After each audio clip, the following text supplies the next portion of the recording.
Perkenalkan, kami dari kelompok 1 dengan anggota Saya Elvira Puspitasari dengan NIM 2110101061. Saya Agranisa dengan NIM 2110101060. Saya Friska Widiawati dengan NIM 2110101050. Video ini dibuat untuk memenuhi tugas dari pelajaran Fundamental Ekonomi Islam dengan judul tugas yang kami kerjakan adalah Islamic Finance in Indonesia. Selamat menyaksikan. Saat ini keuangan syariah telah mendunia. Ia bukan barang asing lagi, tapi barang berharga yang bernilai tinggi. Telah menjamur, tumbuh dan berkembang dengan pesat hampir di setiap negara, baik di negara muslim maupun negara non-muslim. Di Indonesia, meskipun terlambat dibandingkan dengan negara tetangga seperti Malaysia dan negara lainnya di Timur Tengah, keuangan syariah telah berkembang dengan pesat. Dalam catatan sejarah dari tahun 1991 sampai dengan 2015, telah banyak berdiri berbagai lembaga keuangan syariah dan dikeluarkannya kebijakan ataupun peraturan yang mendukungnya. Sebagai contoh, pada tahun 1991, Bank Muamalat Indonesia, bank Islam pertama yang didirikan. Lalu diikuti dengan berdirinya lembaga keuangan syariah lainnya seperti Asuransi Syariah tahun 1994, Reksadana Syariah oleh PT Dana Reksa Investment Management tahun 1997. Dalam 10 tahun terakhir, industri keuangan syariah di Indonesia yang didominasi oleh perbankan syariah mengalami pertumbuhan signifikan dengan kecepatan rata-rata 30-40%. Kecuali 2 tahun terakhir yang mengalami perlambatan pertumbuhan disebabkan kondisi ekonomi yang tidak stabil. Namun sayangnya, apabila dilihat rata-rata pangsa pasar keuangan syariah masih belum menggembirakan karena masih di bawah 5%. Hal ini semestinya menjadi pertanyaan besar dan tantangan tersendiri karena tidak berbanding lurus dengan potensi besar yang dimiliki. Sebagai negara dengan populasi muslim terbesar di dunia, mestinya Indonesia bisa menjadi pemain utama atau key player dalam keuangan syariah. Keuangan syariah bisa tumbuh besar dan mendunia karena masih banyak potensi yang belum tersentuh. Perkembangannya, keuangan syariah juga akan memberikan kontribusi positif dalam memperkuat perekonomian negara. Data keuangan syariah Indonesia yang diambil dari data 5 tahun terkini. Saya mengambil dari tahun 2018, 2019, 2020, 2021, dan 2022. Baik, yang pertama data keuangan syariah 2018. Total aset keuangan syariah Indonesia tahun 2018 sebesar 1.287,55 triliun. Yang pertama, pertumbuhan ekonomi Indonesia. Secara umum, stabilisasi makroekonomi masih terjaga. Pertumbuhan ekonomi tahun 2018 sebesar 5,18% YoY, tertinggi sejak tahun 2015. Nah, ini data keuangan syariah global. Aset keuangan syariah global pada tahun 2018, aset keuangan syariah global telah mencapai 2,4 triliun US dollar pada tahun 2017, berdasarkan nilai dari 56 negara yang sebagian besar berada di Timur Tengah dan Asia Tenggara. Selanjutnya, data keuangan syariah pada tahun 2019. Total aset keuangan syariah di Indonesia tahun 2019 sebesar 1.468,07 triliun. Nah, kondisi ekonomi global pada tahun 2019 cenderung melambat. Hal ini didorong oleh penurunan aktivitas perdagangan dunia seiring meningkatnya eskalasi perang dagang antara Amerika Serikat dan Tiongkok, serta pelemahan harga komoditas. Pertumbuhan ekonomi global tahun 2019 diperkirakan turun menjadi 2,9% dari sebelumnya 3,6% di 2018. Kapitalis saham syariah yang terus meningkat. Per Desember 2019, total aset keuangan syariah Indonesia tidak termasuk saham syariah mencapai 1.468,07 triliun atau 100,61 miliar US dollar. Selanjutnya, data keuangan syariah pada tahun 2020. Total aset keuangan syariah Indonesia 2020 sebesar 1.801,40 triliun.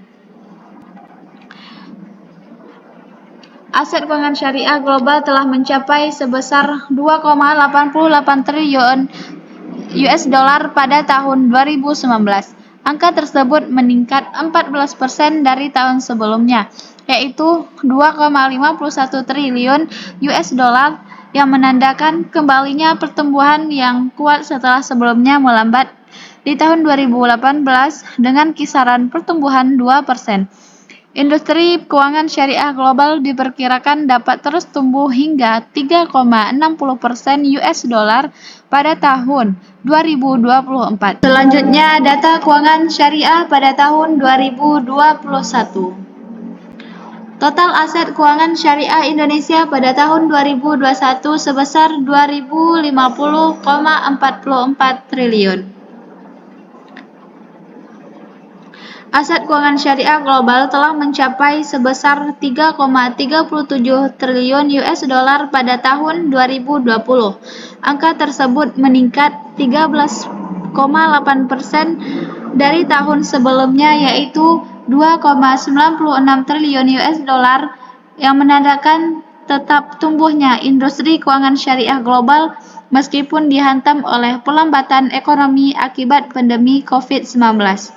Industri keuangan syariah global diperkirakan dapat terus tumbuh hingga 4,90 triliun pada tahun 2025. Data terakhir yaitu data keuangan syariah pada tahun 2022. Aset keuangan syariah global telah mencapai 3,96 triliun US dollar pada tahun 2021. Angka tersebut meningkat 16,76% dari tahun sebelumnya, yaitu 3,39 triliun US dollar yang menandakan bahwa industri keuangan syariah global semakin tumbuh dengan tangguh seiring dengan pemulihan ekonomi global. Pertumbuhan ini juga didukung dari perkembangan positif di pasar-pasar baru dan berkembang seperti Asia Tengah dan Afrika Utara. Dengan terus terbukanya ekonomi global, industri keuangan syariah global diperkirakan dapat terus tumbuh hingga 5,90% 90 triliun US dollar pada tahun 2026. Oke, kita masuk kepada materi ketiga, yaitu masalah dan tantangan keuangan Islam. Kita masuk pada yang pertama. Yang pertama adalah lembaga keuangan syariah masih menghadapi masalah permodalan, sehingga hal ini dinilai masih menghambat perluasan jangkauan pemberian pembiayaan dan pandangan bagi pelaku usaha dengan biaya yang lebih rendah. Yang kedua, pencepatan pengembangan inovasi produk syariah. Produk syariah kita perlu lebih variasi dan marketing friendly. Yang ketiga itu adalah pentingnya untuk terus mendorong pengembangan SDM di sektor ekonomi syariah. Pasalnya, diperlukan SDM yang bisa mengelola dana umat yang sangat besar. Yang terakhir, keterbatasan infrastruktur di ekonomi dan keuangan syariah juga perlu diatasi, sehingga layanan keuangan syariah termasuk pemanfaatan teknologi bisa semakin diperluas. Indonesia memiliki potensi besar untuk pengembangan industri keuangan syariah, mengingat mayoritas penduduknya adalah Muslim. Beberapa peluang untuk keuangan syariah di Indonesia antara lain, yang pertama adalah perbankan syariah. Perbankan syariah telah berkembang di Indonesia dengan bank syariah yang menawarkan produk dan layanan sesuai dengan prinsip syariah. Terdapat peluang untuk pertumbuhan lebih lanjut, inovasi produk, dan penetrasi pasar yang lebih luas. 2. Asuransi syariah. Asuransi syariah juga memiliki potensi besar untuk berkembang di Indonesia.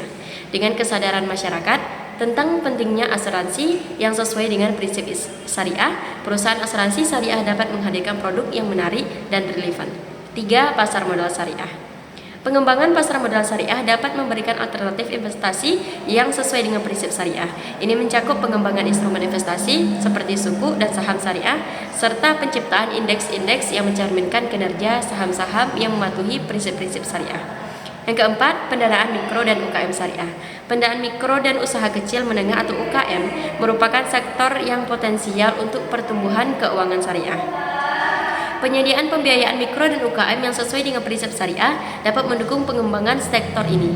Yang kelima, edukasi keuangan syariah. Pendidikan dan kesadaran masyarakat tentang keuangan syariah sangat penting. Pelatihan dan program edukasi dapat membantu meningkatkan pemahaman masyarakat tentang produk dan layanan keuangan syariah, serta memanfaatkannya. Keenam, teknologi keuangan syariah atau vintage syariah. Pengembangan teknologi keuangan syariah dapat membuka peluang baru untuk inovasi dalam penyediaan layanan keuangan. Fintech syariah dapat memberikan akses yang lebih mudah dan efisien terhadap produk dan layanan keuangan syariah. Yang ketujuh, investasi berkelanjutan SRI atau Sustainable and Responsible Investment Syariah. Investasi yang menggabungkan prinsip-prinsip syariah dengan nilai-nilai keberlanjutan dapat menjadi peluang yang menarik, mengingat meningkatnya kesadaran global terhadap isu-isu lingkungan dan sosial. Penting untuk mencatat bahwa keberhasilan pengembangan keuangan syariah memerlukan dukungan dari berbagai pihak, termasuk regulator, lembaga keuangan, dan masyarakat secara keseluruhan. Selain itu, transparansi, kepatuhan, dan inovasi dalam produk dan layanan menjadi kunci utama untuk memanfaatkan peluang tersebut. Lalu bagaimana strategi untuk berkembangnya? Yang pertama adalah membangun Badan Jasa Keuangan Inklusif Islami atau Islamic Inclusive Financial Service Board yang berbasis di Indonesia sebagai pusat global pengembangan keuangan sosial Islam. Yang kedua, OJK hadir sebagai bentuk regulasi, di mana strategi kedua adalah regulasi dan kebijakan berdasarkan prinsip syariah yang dapat menjadi katalisator dalam mendorong pembangunan ekonomi syariah. 3. Indonesia harus memperkuat identitas lembaga jasa keuangan syariah melalui nilai-nilai syariah serta mengembangkan keunikan produk syariah yang berdaya saing tinggi dan mendigitalkan lembaga jasa keuangan syariah. Keempat, OJK akan bekerjasama dengan Asosiasi Fintech Syariah Indonesia atau AFSI untuk mengembangkan dan meningkatkan tata kelola kapasitas fintech syariah. Yang kelima, untuk usaha mikro kecil menengah atau UMKM syariah harus diperkenalkan dengan platform digital baik dalam hal keuangan maupun dalam pemasaran produk. Yang keenam, yaitu menciptakan ekosistem yang baik agar fintech, UMKM, dan industri keuangan syariah dapat berkolaborasi. Dan yang ketujuh, pemasaran produk syariah melalui online marketplace, misalnya asuransi syariah atau takaful, sukuk retail, dan reksadana syariah. Yang kelima, rekomendasi. Apa sih rekomendasi untuk masalah Islamic Finance in Indonesia?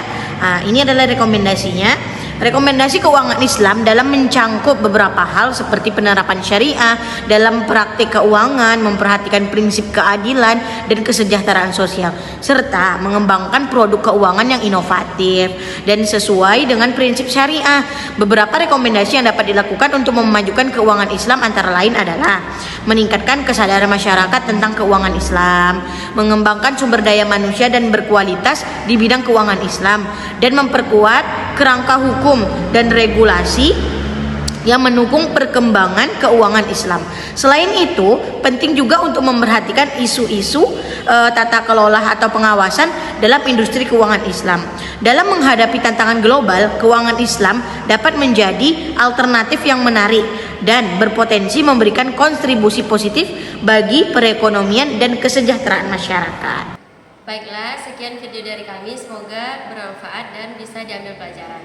Assalamualaikum warahmatullahi wabarakatuh.